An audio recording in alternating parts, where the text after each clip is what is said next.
ভূমি মন্ত্রণালয়ের নিয়োগ বিজ্ঞপ্তি। পুনঃসংশোধিত নিয়োগ বিজ্ঞপ্তি যেটা প্রকাশ হয়েছে 18 ডিসেম্বর 2024 তারিখে।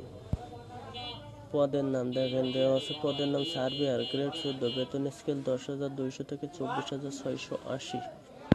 পদ সংখ্যা দেওয়া আছে 238 জন, 238টি পদ খালি আছে।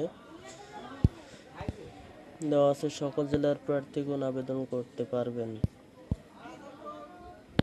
বয়সসীমা 18 থেকে 32 বছর। 1 মে 2024 তারিখে 18 থেকে 32 বছর। আবেদনের তারিখ 24/12/2024 তারিখ সকাল 10টা হইতে 23/1/2025 তারিখ বিকাল 5টা পর্যন্ত, অর্থাৎ 24/12/2024 ডিসেম্বর 2024 তারিখ সকাল 10টা হইতে 23